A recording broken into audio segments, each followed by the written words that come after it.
합니다. 오늘부터 그 교회에서 선한 사마리아 장터를 시작을 하는데요. 이렇게 제가 아침부터 보니까 분위기가 꼭 무슨 대학교 축제 같습니다. 그래서 우리 권사님들, 집사님들 음식 장만하시고 이렇게 잘 판매하시는데 마치 분위기가 그 대학생들 가을 축제 때 이렇게 음식해서 파는 것처럼 분위기가 얼마나 상큼하고 얼마나 그 아름다운지 모르겠습니다. 그래서 많은 분들 같이 주변에 계신 분들 초대하셔서 같이 오셔서 음식 나누시고 함께 하시는 시간 되었으면 좋겠고요. 그리고 내일도 점심 저녁 계속해서 진행이 되고 금요일 날도 점심 저녁 진행되는데 저녁에는 그 연합으로 저희가 구역 예배를 함께 드리도록 하겠습니다. 그래서 우리 구역 식구들 다 같이 한번 초대해 주셔서 7시에 이곳 본당에서 예배를 드리는데요. 예배 드리기 전에 우리 구역 식구들 초대하셔서 같이 식사들 하시면서 나누시는 그런 귀한 시간 되기를 바랍니다. 오늘 말씀은 그 평안하라 강건하라 라는 제목을 가지고 함께 하나님의 말씀을 나누기를 원합니다. 우리가 신앙생활을 하면서 많이 듣게 되는 단어가 있습니다. 그 단어가 영적 전쟁이라는 그러한 말이 있죠. 우리가 이 영적 전쟁이란 말을 들으면은 마음 가운데 이런 생각을 하시는 분들이 있습니다. 뭔가 두려운 존재가 우리에게 다가와서 우리에게 공포감을 주는 것. 그래서 예를 들자면은 잠자다가 뭐가 나를 짓누르는 느낌을 준다든지, 또는 꿈을 꿨는데 악몽을 꾼다든지, 또한 집에 들어가 봤더니 뭐가 허영기 앉아가지고 뭘 까먹고 있는다든지, 이런 모습을 볼 때 마음 가운데 소름이 끼치죠. 근데 우리가 영적 전쟁 그러면은 그러한 것을 느낄 때가 굉장히 많더라는 것입니다. 그리고 많은 분들한테 영적 전쟁에 대해서 얘기를 하면은 뒷덜미가 서늘해지면서 뭔가 뒤에 있는 듯한 느낌, 이런 거를 영적 전쟁이라고 생각하시는 분들이 굉장히 많으십니다. 그런데 우리가 성경을 가만히 보면은 사단이 우리에게 다가올 때는 그러한 방식으로 다가오지를 않습니다. 보면은 이 사단이 사람을 시험할 때, 그리고 영적 전쟁이 왔었을 때가 두 번인데 창세기 3장에 한번 나오고 그리고 마태복음 4장에 나옵니다. 즉 아담과 하와를 시험하기 위해서 왔었을 때, 그리고 광야에서 기도하고 계신 예수님을 시험하고자 왔을 때 그렇게 오죠. 그런데 이들이 어떠한 모습으로 오냐면은 두려움을 주는 존재로, 또는 우리에게 공포감을 주는 존재로 오는 것이 아니라는 것입니다. 굉장히 자연스럽게 다가옵니다. 마치 이단 종파에서 전도하려고 하는 사람들이 자연스럽게 다가오는 것처럼 굉장히 친근감 가진 모습을 가지고 자연스럽게 다가옵니다. 그럼 그들이 자연스럽게 다가와서 뭘 하는가? 첫 번째, 하나님의 말씀을 어지럽힙니다. 즉 하나님께서 우리에게 주신 약속의 말씀이 있는데, 그리고 하나님께서 우리에게 주신 하나님의 언약의 말씀이 있는데 그 말씀을 어지럽히죠. 그래서 창세기 3장에 보면은 사단이 제일 먼저 와가지고 마음을 어지럽힌 것이 이것입니다. 동산 중앙에 있는 나무 선악과를 보여주면서 과연 하나님께서 이것을 먹으면 죽는다 하셨느냐? 이렇게 물어봅니다. 그때 사람의 마음이 흔들린 것을 캐치를 하고 그것을 붙잡고 어떻게 파고 들어가기 시작하냐면은 이것을 먹어도 죽지 않는다. 그런데 왜 하나님은 먹지 말라고 하셨는가? 너희가 이것을 먹으면은 너희가 하나님과 같아질까봐 하나님께서 너희를 경계하신다. 즉 하나님과 우리의 사이를 이간합니다. 즉 우리가 선악과를 통해서 그동안 아담과 하와가 알았던 선악과에 대한 관념은 뭐냐면 이것을 먹으면 우리가 죽게 된다. 즉 하나님께서 우리가 죽을까봐, 하나님과 떨어질까봐 그것을 보호하시기 위해서 우리를 사랑하는 마음으로 율법을 주시고 말씀을 주셨다. 이것이 말씀의 핵심입니다. 그런데 사단은 그것을 어떻게 비트냐면은 하나님이 너를 사랑하는 것이 아니라 너를 경계한다, 또는 너를 이용한다 라는 그러한 느낌을 마음 가운데 굉장히 많이 던져줄 때가 있다라는 것이죠. 그러면 그 이후로 어떤 마음이 생기기 시작하는가? 하나님에 대한 믿음이 사라지게 됩니다. 그래서 이 여자가, 하와가 그것을 봤었을 때 어떤 느낌을 받았냐면은 선악과를 보니까 전에는 몰랐는데 이 마귀의 말을 듣고 나니까 그 선악과를 봤을 때 보암직도 하고 먹음직도 하더라는 겁니다. 그런데 저 보암직도 하고 먹음직도 하는 것을 하나님이 왜 못하게 하셨을까? 여기서 하나님에 대한 의심이 들기 시작하고 그것으로 깨지기 시작한다는 것이죠. 사랑하는 여러분, 사단은 어떻게 하는가? 우리의 마음을 말씀으로부터 떠나게 합니다. 또한 하나님을 신뢰하는 것으로부터 우리의 마음이 흔들리게 하는 그러한 모습이 생기게 되는 것을 볼 수가 있죠. 그럼 우리의 마음이 하나님으로부터 떠나기 시작하면은 어떠한 일들이 오기 시작하는가? 두려움이 우리 마음 가운데 오기 시작한다는 것입니다. 이것은 단지 무서움이 아닙니다. 이 두려움이란 뭐냐면 마음 가운데 염려가 생기고 그리고 마음 가운데 걱정이 오기 시작한다는 겁니다. 그렇다면 마음 가운데 염려가 오고 마음 가운데 걱정이 오는 사람들의 특징이 무엇인가? 마음이 조급하게 됩니다. 그리고 그 조급한 마음 때문에 뭔가를 빨리 결정을 하려고 하고 그 조급한 마음 때문에 어쩔 줄 모르는 그러한 당황스러운 마음이 그 안에 생기기 시작한다는 것이죠. 그리고 조급한 마음이 있다 보면은 뭔가를 자꾸 재촉하게 되고 조급한 마음이 있다 보면은 참지 못하는 그러한 모습이 그 안에 생긴다는 것입니다. 사랑하는 여러분, 하나님께서는 성령의 열매 가운데 무엇을 말씀하시냐면은 오래 참음에 대해서 말씀합니다. 즉 성령 충만한 사람 그리고 하나님의 은혜 가운데 거하는 사람의 특징은 오래 참게 됩니다. 그런데 시험에 든 사람 그리고 마음 가운데 두려움이 오는 사람들의 특징은 뭐냐면은 도저히 오래 참을 수가 없다라는 거예요. 왜 오래 참을 수가 없는가? 마음이 두근두근 뛰어서 그리고 견딜 수가 없어서 가만히 있을 수가 없어서 오래 참지 못하는 그러한 일들이 생기기 시작한다는 것이죠. 사랑하는 여러분, 우리 인생 가운데 오래 참을 수 있기를 주님의 이름으로 축원합니다. 사단은 언제 사람이 오래 참지 못하는가? 근심이 많을 때, 그리고 또 언제 오래 참지 못하는가? 마음 가운데 분노가 치밀어 오를 때 오래 참지 못하도록 사단이 그것을 이끌어간다는 것이죠. 그럼 마음에 조급함이 오거나 마음 가운데 분노가 차면 어떤 일이 생기는가? 그 페이스를 사단에게 뺏기게 됩니다. 즉 내가 흘러가는 방향대로 흘러가지 못하고 사단에게 내 영적 주도권을 내어주게 되죠. 그럼 마치 밀가 부르는 것처럼 그것에 붙잡혀가고 그것에 이루어져 나가는 그러한 일들이 생기기 시작한다는 것입니다. 그렇다면 우리가 이 세상을 살아갈 때 우리 마음을 분노하게 하거나 또한 우리의 마음을 두렵게 하거나 또한 우리의 마음을 근심하게 하거나 우리의 마음을 걱정하게 하는 이러한 일들이 닥칠 때 이것을 어떻게 이겨나갈 것인가? 바로 믿음의 사람들은 기도함으로써 이겨나간 줄 믿습니다. 우리가 성경 가운데 보면은 에스더라는 사람이 등장을 합니다. 이 에스더는 왕비였죠. 그런데 어떤 일이 생기냐면은 이 하만이라는 사람이 에스더의 민족인 이스라엘 민족을 죽이려고 합니다. 근데 죽이려는 이유가 참 간단해요. 그게 뭐냐면은 모르드게라는 이스라엘 사람이 자기를 보고 제대로 절을 하지 않았다. 그 이유 하나만 가지고 이스라엘 민족들을 다 멸절시키려고 합니다. 사랑하는 여러분, 사람에게 권력이 생기면은 한 가지 문제가 생기는데 그게 뭐냐면 그 권력을 남용하려고 한다는 겁니다. 남용한다는 것은 무엇일까요? 거기까지 하지 않아도 되는데 거기까지 하려고 하는 거죠. 그래서 이 하만이라는 사람이 모르드게가 자기한테 공손히 인사하지 않는다는 것에 기분이 나빠서 이스라엘 백성들을 다 죽이려고 합니다. 근데 그 죽이려는 방법이 굉장히 치밀해요. 그래서 어떻게 하냐면은 아하수에로 왕한테 조서를 받아서 정한 시기에 이스라엘 백성들을 다 죽이기로 합니다. 그때 이 모르드게의 마음이 급해졌죠. 그래서 이 모르드게가 에스더한테 찾아가가지고 얘기를 합니다. 지금 이것을 해결할 수 있는 것은 너밖에 없다. 네가 어떻게 하겠는가? 라고 얘기를 합니다. 그때 에스더가 취했던 행동이 무엇인가? 왕한테 달려가서 그 조급하고 급한 마음을 가지고 왕 앞에 달려가서 우리 민족을 살려주십시오 라고 얘기한 것이 아니라 이 여인이 3일 동안 금식을 합니다. 이것은 무엇일까요? 이 문제를 해결할 수 있는 것은 왕이 아니라는 것입니다. 왕한테 가서 부탁을 해서 이 문제를 해결하는 것이 아니라 이 문제를 해결할 수 있는 온전한 분은 하나님인 줄 믿습니다. 그래서 하나님께 엎드린 거예요. 이것이 바로 순서라는 것이죠. 사랑하는 여러분, 사람이 마음 가운데 조급함이 오면은 어떠한 일이 생기는가? 하나님을 뛰어넘어 버립니다. 하나님을 지나쳐 버립니다. 그럼 하나님이 안 보이고 누가 보이냐면 사람이 보여요. 저 사람한테 부탁하면 되겠구나. 그리고 저 사람한테 얘기하면 되겠구나. 그리고 저 사람한테 해결해달라고 하면 되겠구나. 하나님이 보이지 않고 사람이 먼저 보이기 시작한다는 것입니다. 지금 이 이스라엘 백성들을 죽이라는 왕의 조서는 누구로부터 나왔습니까? 왕으로부터 나왔습니다. 그럼 사람의 인간적인 생각은 뭐냐면 그 왕한테 찾아가서 부탁 하나면은 그가 해결해 줄 것이다 라는 마음이 1차적으로 오지 않겠습니까?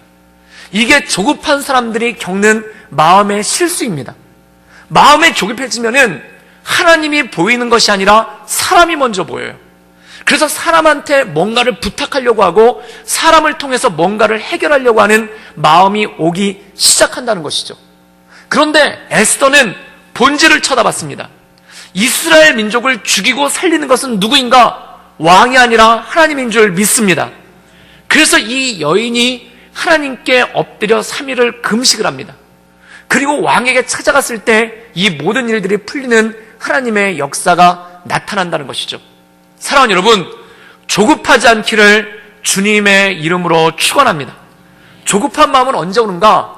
누구 찾아가면 해결될 것 같은데, 누구한테 얘기하면 해결될 것 같은데, 이렇게 하면 해결될 것 같은데, 저렇게 하면 해결될 것 같은데, 이러한 마음이 사람들 마음 가운데 생기기 시작한다는 것입니다.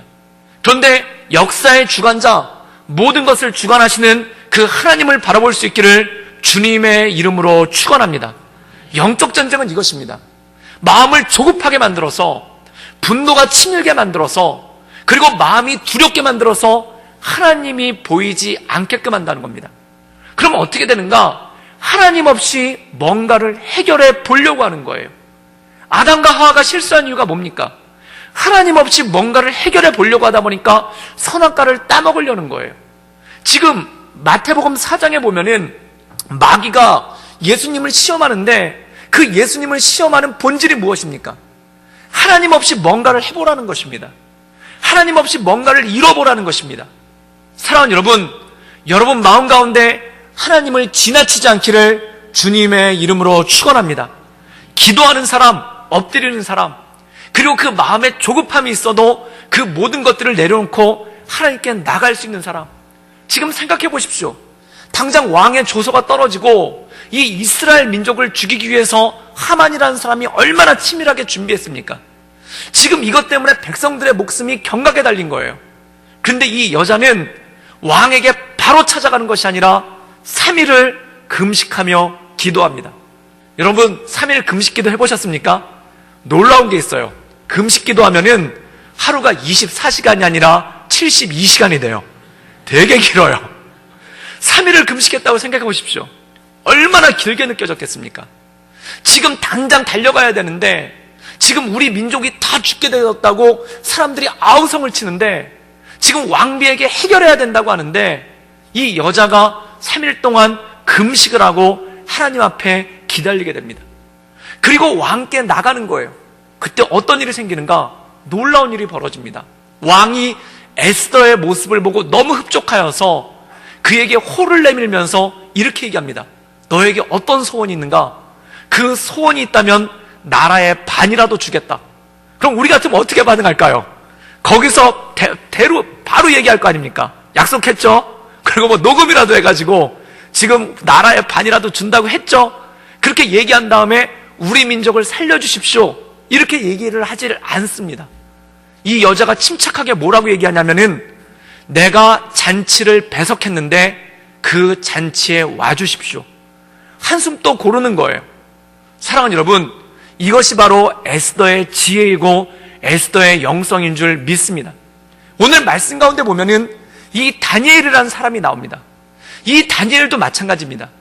이 다니엘의 특징은 무엇인가? 어떤 일이 닥쳐도 결코 서두르거나 조급하지 않고 하나님께 엎드려 기도하는 하나님의 사람인 줄 믿습니다. 그래서 다니엘의 모습을 보고 성경에는 뭐라고 기록하고 있냐면, 그가 습관을 쫓아 하나님께 하루에 3번씩 기도했다.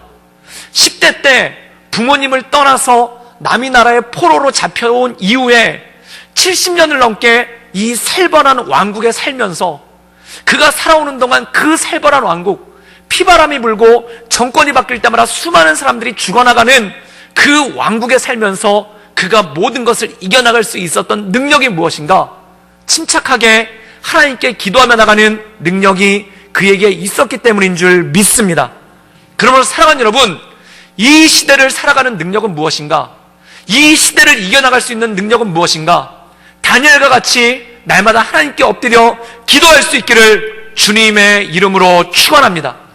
그래서 우리 마음을 급하게 하는 일이 생길 때, 또한 우리의 마음을 조급하게 하는 일이 생길 때, 또한 우리의 마음을 분노케 하는 일이 생길 때, 이 손을 가리켜서 입을 가리고 두 손을 모아 주께 엎드려 기도하며 나갈 수 있기를 주님의 이름으로 축원합니다.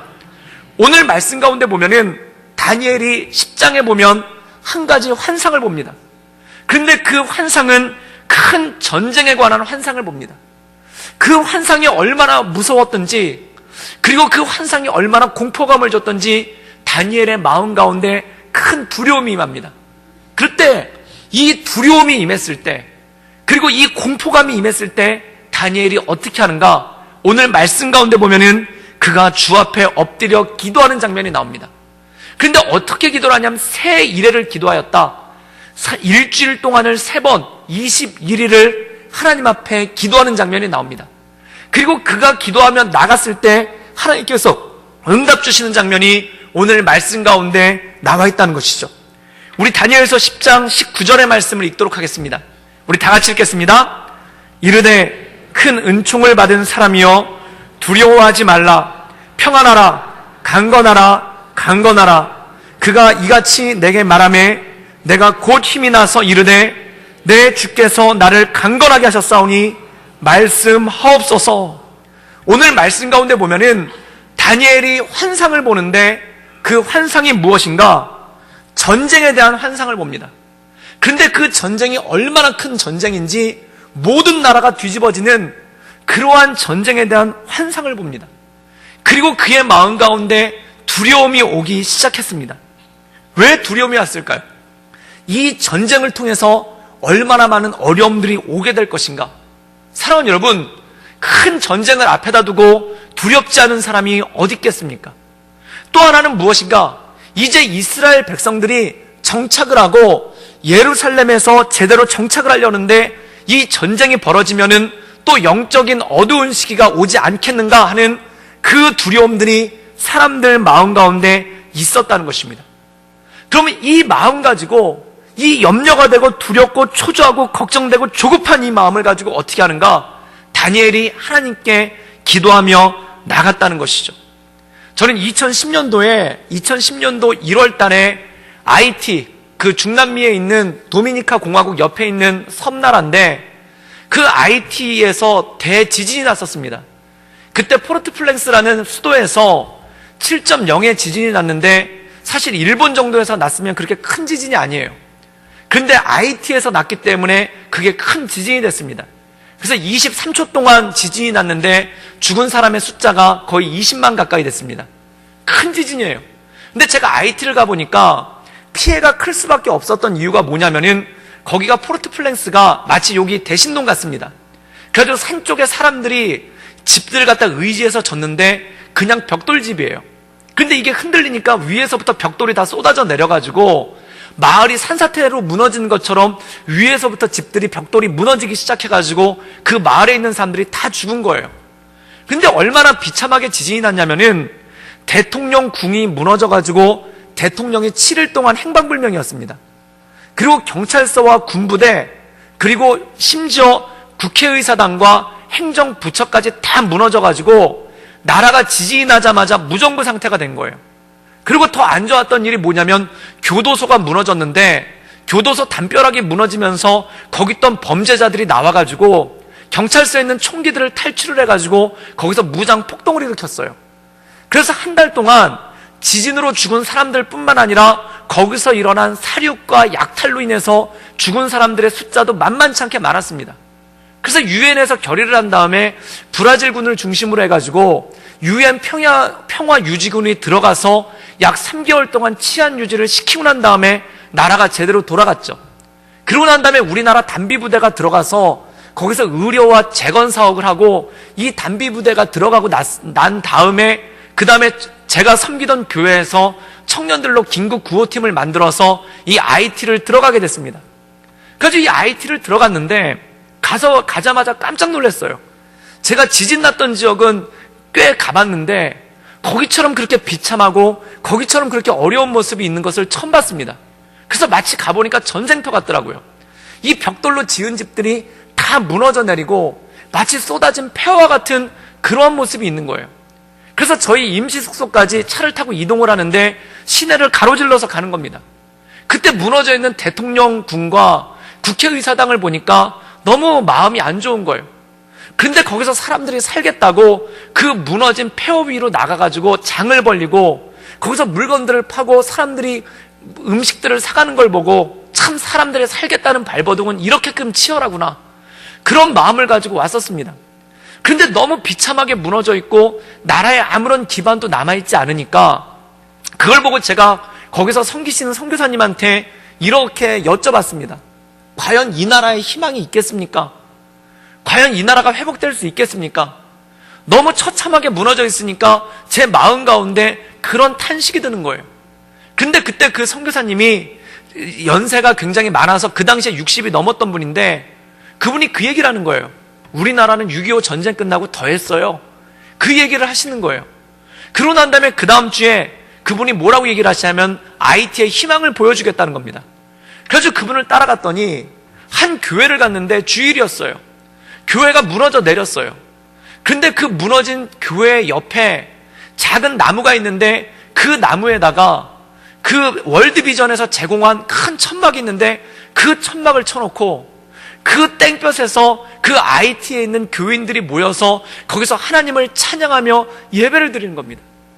그런데 그 예배 드리는 모습을 보고 얼마나 마음 가운데 감동이 있는지, 그리고 거기서 예배 드리는 모습을 보고 얼마나 마음 가운데 뜨거움이 있는지, 그런데 거기 모이신 분들이 거기서 눈물을 흘려가면서 나라와 민족을 위해서 기도를 하는 거예요.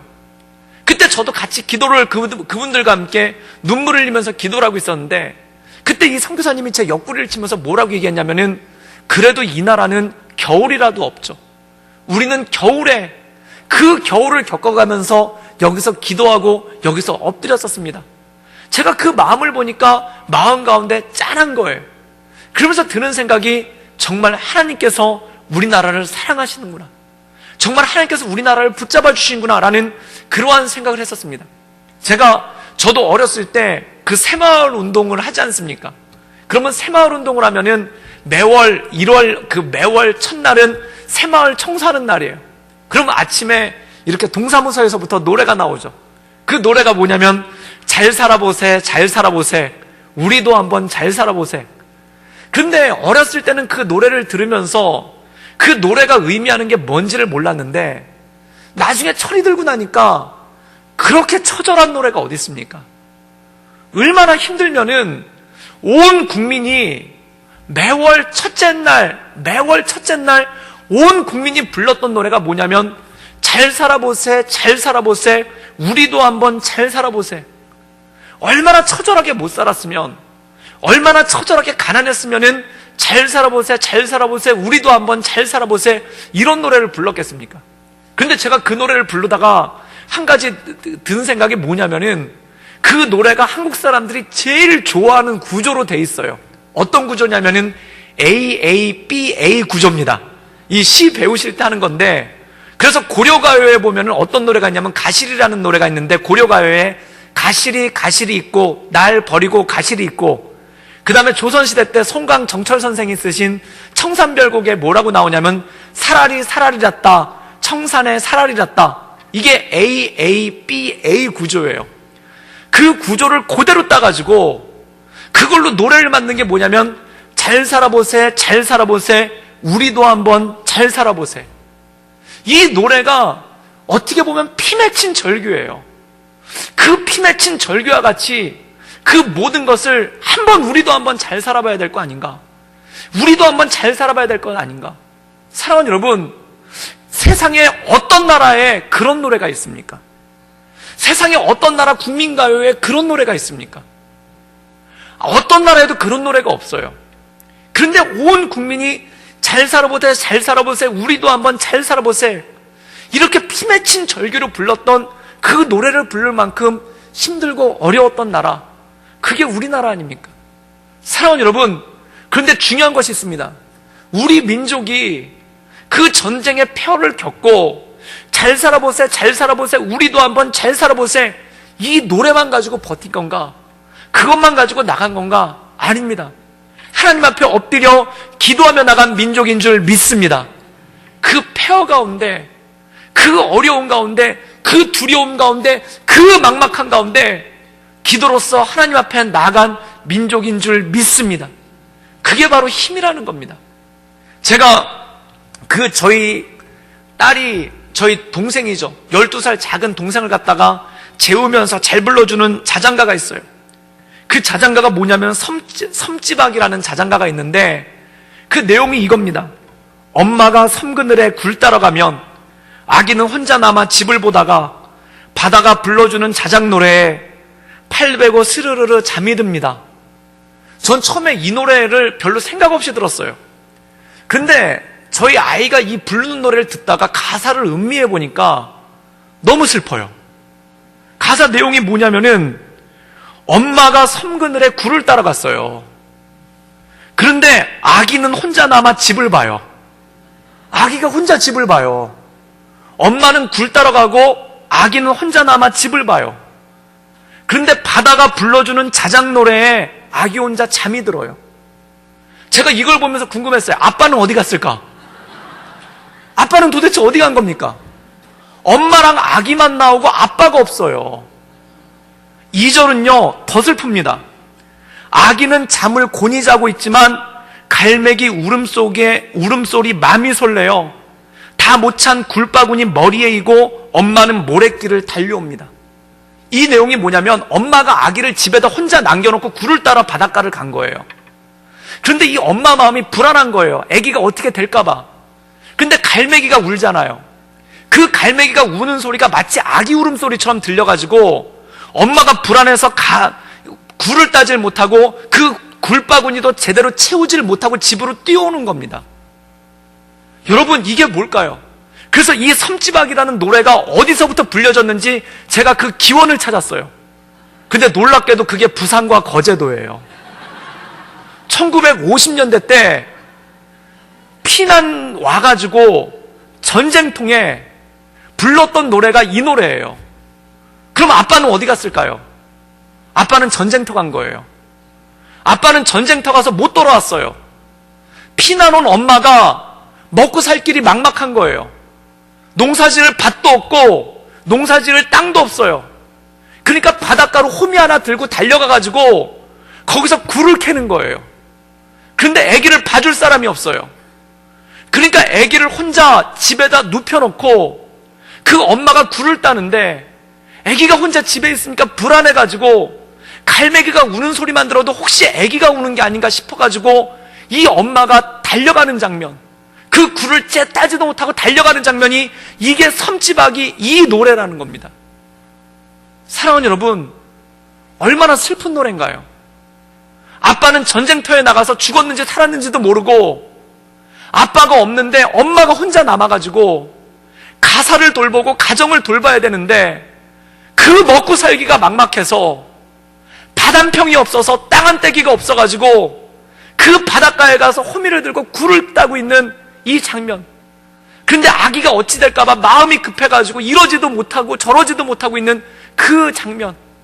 그리고 아기는 엄마 혼자 집에다 놔두고 떠났는데 아기 혼자 집에서 우두커니 울고 있다가 그 파도 소리를 듣고 혼자 잠이 드는 이 장면이 이 당시 모습이라는 겁니다. 그래서 제가 저희 아들이 이 소리를 듣고 잠을 자길래 혹시 아빠의 존재를 잃어버릴까봐 가사를 바꿨어요. 아빠는 교회에 사역 나가고 아기는 엄마와 집에서 놀다가 엄마가 불러주는 자장 노래에 아기는 스르르 잠이 듭니다. 그래서 아빠를 찾아줬어요. 사랑하는 여러분, 이게 정상적인 가정입니다. 그런데 1950년대, 60년대 우리 민족 가정이 이랬다는 겁니다. 이 슬픈 노래를 부를 정도로, 동요로 나올 정도로 여자들 혼자 살림을 책임져야 됐고 아기들은 집에서 혼자 자야 됐고 그리고 남자들은 전쟁터에서 살았는지 죽었는지 그 사경을 헤매고 있었던 것, 그리고 전쟁이 끝났는데도 돌아오지 못하는 남편들을 기다리며 자녀들을 키워야 됐던 그 어머니들, 그게 우리나라 1950년대, 60년대 모습 아닙니까? 그리고 이게 그 당시 부산의 모습 아닙니까? 제가 사진을 하나 가져왔는데 사진 하나 띄워주시겠습니까? 여기 보십시오. 딱 이게 우리나라 1950년대, 60년대 어머니 모습입니다. 아빠는 역시 안 보여요. 그리고 엄마 혼자 뒤에 아기를 업고 앞에 밥그릇이 있고 앞에 누나가 있고 뒤에 남동생이 엎여 있어요. 이게 일본 목사님이 우리나라에 와서 한 교회 풍경을 찍은 사진입니다. 이게 우리의 모습입니다. 그런데 엄마는 뭐하고 있는가? 기도하고 있어요. 죽었는지 살았는지도 모르는 남편, 그리고 키워야 되는 두 자녀, 그리고 낮에 하루 종일 호미로 굴을 따고, 그리고 저녁에 모여서 아이를 앉혀놓고 그 등에 아이를 재우면서 간절히 기도하고 있는 엄마. 이게 우리 민족 아닙니까? 이게 엎드려서 강구했던, 사진 그만 보여주셔도 될 것 같습니다. 이게 우리 민족 아닙니까? 그런데 우리 어머니들이 포기하지 않았던 것이 무엇인가? 에스더와 같이 나라와 민족을 위해 기도하며 나간 줄 믿습니다. 엎드려 죽게 강구한 줄 믿습니다. 다니엘도 그랬다는 겁니다. 주 앞에 그 모든 마음들을 내려놓고 주 앞에 그 모든 마음들을 강구하며 기도하며 나갔습니다. 그것이 민족을 살리고 우리의 모든 것들을 살린 하나님의 은혜와 은총 아니겠습니까? 다니엘이 기도할 때 그 두려운 마음들이 그에게 몰려왔을 때 전쟁에 몰려오는 전쟁에 대한 두려움, 그리고 그 전쟁을 통해서 겪어야 될 영적인 고난, 그 모든 것에 대한 염려를 놓고 그가 기도하며 나갈 때, 그때 다니엘서 10장 19절 말씀에 하나님의 천사가 와서 이렇게 응답하십니다. 큰 은총을 받은 사람이여 두려워하지 말라, 평안하라. 그리고 두 번을 이렇게 얘기합니다. 강건하라, 강건하라. 사랑하는 여러분, 이것이 우리의 응답이 되기를 주님의 이름으로 축원합니다. 우리 마음 가운데 모든 염려를 갖다 놓고, 우리 마음 가운데 모든 걱정을 갖다 놓고 주 앞에 우리의 심령을 토해놓으며 기도할 때 하나님의 사자가 우리에게 와서 큰 은총을 받은 사람이여, 하나님의 큰 은총을 받은 사람이여 두려워하지 말라, 평안하라, 그리고 강건하라, 강건하라. 사랑하는 여러분, 이 하나님의 응답 가운데 날마다 승리하며 나가기를 주님의 이름으로 축원합니다. 우리의 마음 가운데 영적인 공격이 와서 두려움이 몰려올 때, 조급함이 몰려올 때, 분노가 몰려올 때, 그때 하나님께 간구하며 엎드리십시오. 그때 하나님의 천사가 여러분을 어루만지며 이렇게 응답하실 것입니다. 큰 은총을 받은 사람이요, 큰 은총을 받은 딸이요, 큰 은총을 받은 아들이요, 두려워하지 말라, 평안하라, 그리고 강건하라, 강건하라. 이것이 격동기를 이겨낼 수 있었던 다니엘의 힘인 줄 믿습니다. 의지할 나라도 없고 의지할 사람도 없고 태풍 앞에 몰아치는 태풍 앞에 쪽배와 같이 떠있는 이 다니엘을 지켜줬던 말씀, 이 다니엘 평생의 말씀, 그가 붙잡고 나갔던 말씀, 이 말씀을 붙잡고 하나님의 은혜 가운데 온전히 서시는 우리 구덕교회 모든 성도님들 되기를 주님의 이름으로 축원합니다. 그리고 나라와 민족을 위해 날마다 기도하며 나가기를 원합니다.